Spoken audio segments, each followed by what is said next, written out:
I'm remaking the Super Nintendo game PLOK. Today we've got two brand new bonus stages to unpack, a challenging shell collecting game where you can make no mistakes, and a jetpack race with tons of f***ing logs. Let's kick things off with the shell collecting game. The original game is very unforgiving. You get hardly any time to grab each shell. At intervals, new shells will spawn in and old ones will disappear. So if you just missed one, just give up. Using some level sprites from VG Maps, we can see each stage of the shell minigame and all the art we're going to need.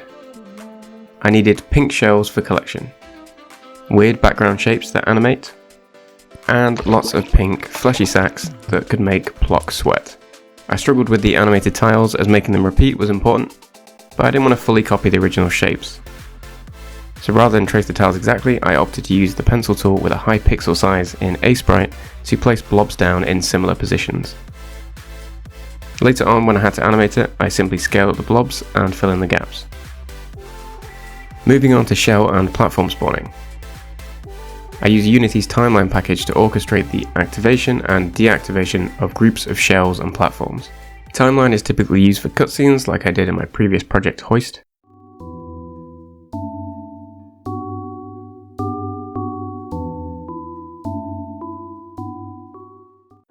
But it also allows you to trigger code. For example, at the end of the timeline, code is triggered that validates how many shells you've collected. If you didn't manage to collect all the shells, you failed the level. If you manage to collect all of them, then you win and are warped straight to the next level on the map. Unlike other warps, this doesn't skip you additional stages.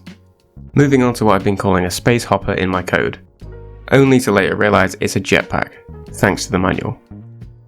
An unfinished prototype, I might add. Anyway, for starters, we have this art that I previously drew and shared in the Discord. Join the Discord. I slapped this onto the motorbike from before, and then I had to implement movement. To control the jetpack, you have to keep pressing up to keep it airborne. When you're grounded and try and move horizontally, you hop along like PLOK when he has no limbs. I had trouble getting the speed right as it didn't want to leave the grounded state, and then when it did, it would suddenly shoot up into the stratosphere once airborne. Next, I started to map out the level. This level uses a lot of logs and requires you to hide in these gaps for the logs to pass. I've already implemented logs, but apparently Past Tom decided to add a variable to change the log's direction. Unfortunately, this variable doesn't do anything. So we'd have to revisit logs, and they had a lot of issues last time.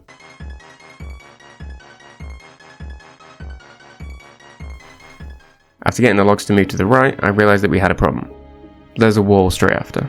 What the hell is even that? So after a lot of trouble, and I mean a lot of trouble, I managed to get the logs to change direction if there's a steep enough wall. I added animated fire for the jetpack that shows when the jump button is being pressed or held. The flame and bulky design made me think this prototype flying machine is an inefficient gas guzzler, so I added black smoke to the vehicle. I added an overpowered laser and animation for PLOK firing it. This thing will sometimes destroy multiple targets in one go. Here's the full level.